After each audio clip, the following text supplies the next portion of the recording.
Hey everybody, how's it going? Hope you're having a lovely day. Welcome to today's episode of How You Getting After. I'm your host, Louis Rossman. And today we're going to be doing a video a little bit faster paced than usual because I don't have the time to put it out in the schedule that I like. This is something that's been showing up all over Washington, D.C. It says Congress say no to risky repair laws. These trucks are showing up where they know that senators or Congress people are going to be present. They know where these people walk. They know where they go to lunch. They know where they work. And they know where they like to shop. So they place these trucks strategically and they have them drive around anywhere that they think that legislators and their staff are going to be so that they can see this. It says, rev up Congress saying no to risky repair laws. These laws put American drivers and national security at risk. If you take a look at their Facebook page, it is a lot of anti-right to repair stuff. Right to repair is the idea that you should be able to fix what you bought and paid for. And if you don't want to fix what you bought and paid for, you should be able to choose who does it rather than just having to go to the manufacturer. If the manufacturer and their dealer is the only one that can fix your car, that gives them a monopoly. And if they have a monopoly, that means that if the only problem with your car is a $75 part, they can easily charge you $2,000 to $6,000 because who the hell else is going to do it? Right to repair says that you should be able to get access to the tools, the diagnostics, the parts that you need so that you can fix your car or choose who does it so you don't have to get ripped off by the dealer every single time you get a repair. And they don't like that. So let's go over to see what their Facebook page says because it gets even funnier. No, I don't want to log in, Mark. It says, rev up America. Your car isn't just a vehicle. It's a rolling network packed with data. So-called right to repair laws would give unrestricted access to that data, opening the door to hackers, cheap knockoff parts, and adversaries like China, North Korea, and Iran. We can't let Washington put our drivers, data, and national security at risk. Read more here. Now, one of the things that I find funny about this when it comes to data, I mean, the first thing that I'd like to ask is, if somebody from China, North Korea, or Iran got access to the data in your car, that shouldn't matter because your car should not have any data on you. The worst thing they should be able to get access to is the fact that you have Sabrina Carpenter on your playlist. They should not be able to get access to any data about you because your car should not be storing data about you. Unfortunately, we live in a dystopian world where many American car manufacturers do store data on you. Not only do they store data on you, but they also sell it without your consent. That's been happening for over 10 years, and the FTC and the Attorney General in the state of Texas have sued General Motors over it. What they did is they were collecting information on how you drive, and after collecting this information on how you drive, they were then selling that data to LexisNexis, who then sold it to Geico. There were people who had a car, and this guy had a car, and he wanted to drive maybe a little bit faster. He had faster acceleration, and after he hit the pedal a little harder, his insurance rates went up because General Motors was selling his information to Geico, who then used that information to increase his insurance rates. Now, I'm not here to defend China, North Korea, or Iran, but when we're talking about user data inside your vehicle being collected and distributed without your consent, it's not them doing it. It's companies in the United States. It's the companies that are paying for that fucking billboard. When you take a look at how bad this has gotten in the United States, you literally have people that are being tracked so much that when they go on a fucking roller coaster, their insurance company thinks that they're driving unsafe because they're on... Like, look at this guy. My insurance company mistakenly believed I was driving my car when in reality I was riding the roller coaster at the Bees to Kings Island. Those red dots indicate where the app incorrectly assessed my cornering and braking skills and lowered my driving score. And this article goes in depth, in detail, into the exact method that General Motors used to trick customers into having their data harvested and then sold without their consent. But tell me more about how it's independent fucking mechanics that want to hack you and steal your data. Let's read the rest of this page. Scrolling down. Don't hand your keys to China. More options, less safety. Your drive, your choice. Look at that rugged all-American man holding his hammer with his flannel and wrapped in the flag. I mean, Jesus Christ, man. Like, oh, no, there's more to show you. No, Zuckerberg. No, you're not going to win. I already said I don't want to log in, Zuckerberg. Accept no for an answer. Accept no for an answer. This man does not know how to accept a no for an answer, now does he? Oh, I'm not logging into your fucking piece of shit website. Nope.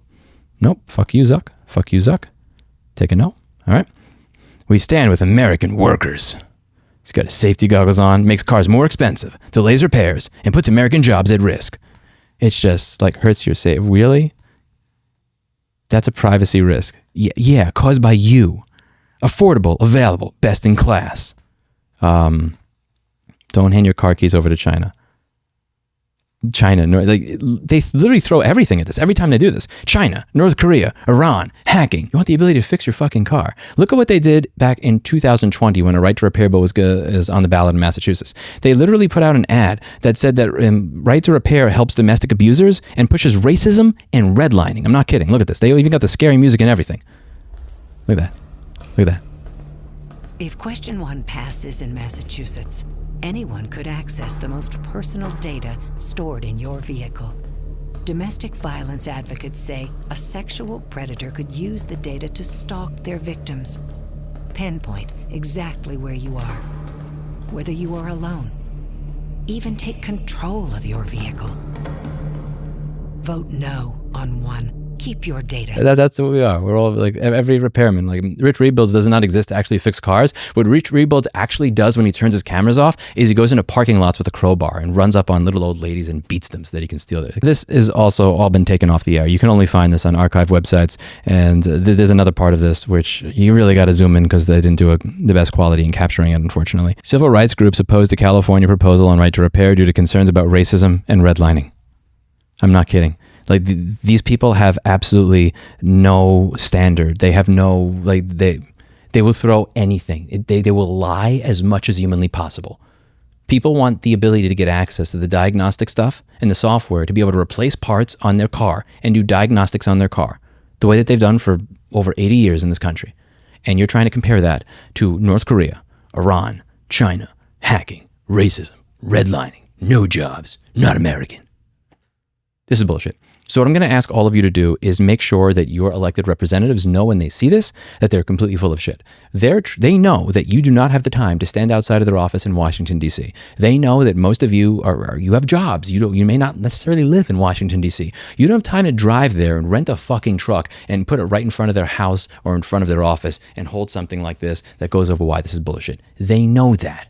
And unfortunately, that's how they play it, and that's how they usually win. All they got to do is place a little bit of doubt. So what you're going to do is you're going to take a look at all the websites that I've listed down below. I've listed my wiki for this. There is a statement. This is all from US PIRG, great group that is very good at right to repair stuff. And he's going to give you a lot of really good ammunition that's going to help you push back against all this garbage. This was written by Nathan Proctor when a former car industry lawyer in the Department of Transportation tried to get around Massachusetts law. This is a nice bipartisan letter that I think you should read. It's going to have a lot of good information for you if you want to write a letter to your congressperson or senator. This is a judge that dismissed the final challenges to right to repair in Massachusetts. This is a statement from Secure Repairs, an organization that employs Paul Roberts, a champion, and why all of this stuff is complete bullshit when the car manufacturers say that this is dangerous to cybersecurity if you're able to fix what you bought and paid for. This is from AutoCare. They're an awesome group of people who have responded to a lot of this bullshit, and they have a lot of really good talking points going over why this is all bullshit that I'm not going to have the time to repeat because I got to go in the next 15 minutes. And this is a website with a cookie notice. So yeah, take a look at all that stuff. And what I'm going to ask of all of you, and a big favor, again, I don't have the time to put together a website to make this easy. Do you live in the United States? If the answer to that question is yes, figure out who your Congress representative is. Figure out who your two senators are. Email them and call their office and explain to them exactly why this is completely full of crap. Tell them that they should be ignoring every single one of these billboards and signs that is showing up outside of their office. I have never, in the 13 years that I've been on YouTube, gotten more than 3 phone calls and 5 emails in one day from somebody saying, in my town, all of this AstroTurf propaganda has showed up against right to repair. I've never seen this type of blitz before. There is a particular piece of legislation that I am looking to put forward in the next few months that is going to be trying to push back against this idea that it is illegal to break a digital lock in order to get access to what you already bought and paid for. There are going to be certain bills that we're going to be trying to push forward. I'm going to talk about them a lot in the channel. I think the opposition knows that we're getting more organized. They know that we're pushing forward in a way that they can't really push back against, and this is their last push. They're just throwing everything at it, like North Korea, rape, redlining, racism, not American, hacking, data. Like, it's a joke. You know that's a joke. Anybody who has ever tried to fix their own car knows that this is complete and utter bullshit. Make sure your representatives know. And like every time I make a video like this, I'll get a bunch of comments like, Lewis, how do I know who my congressperson is? Like, what is a congressperson? What's a senator? How do I contact them? It's like you Google who they are. Then you find their phone number and you go to your phone and you put it up to your ear and you go, okay, 9, you wait for it to finish clicking. 1, that there'll be less clicking because the 1 is right up to here.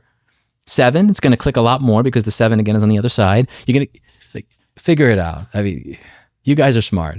You watch motherboard repair videos for 10 years. You fix electronics. I know in my heart and soul that you can figure out how to email or phone call your representatives. And if they get thousands upon thousands of calls in one day, they're going to know that something is up. They're going to know that this is bullshit. If they get 1, they're probably not going to care. Make sure that their offices are bombarded with emails, letters, phone calls. And if you're in Washington, D.C., visit them in person and tell them what you think of this bullshit. The only reason that these people win, it's not because they have the best arguments. And honestly, it's not even because they have the most money. It's simply because they have just enough money to have people literally sit out there and follow politicians with these signs. And above all, they know that nobody's going to show up. People don't care. They have other shit to do. They want to go out and get drunk. They want to finish their college degree. They want to work. And maybe they don't want to work, but they have to. And then when they get home, they want to spend time with their family. You don't have time to do this. And I understand that I'm asking you to take time out of your life for something.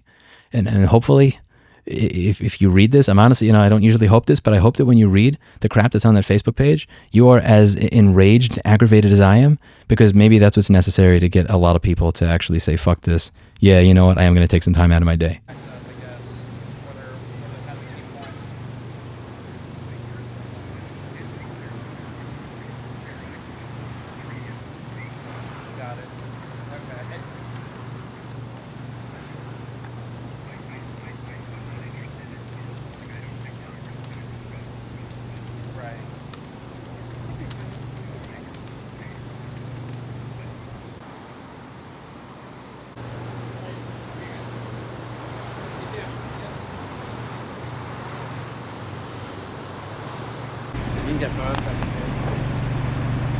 Oh, don't hand our keys to China. Wow.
Send these to him right now.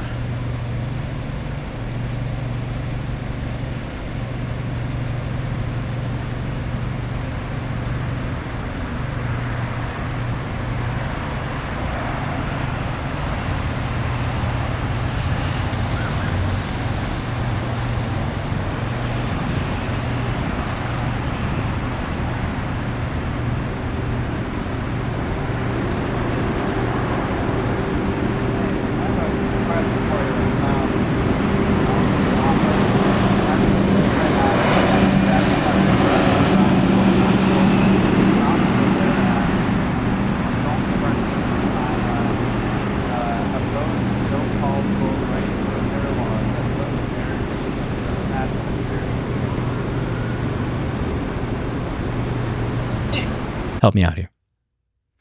I don't ask you to subscribe to fucking ExpressVPN. I don't use this channel to sell you bullshit. I don't ask you to click on links. I don't ask you to listen to ads. I tell you, the one thing I will ask of you, take your time out of your day to tell your representatives that this is bullshit. Links are included in the description down below for anybody who wants to learn more. Thank you very much for taking the time. I'll see you in the next video. Bye now. We also have the duty not to infringe the IP rights in the process. It is in fact the manufacturers who have the relevant rights, not consumers.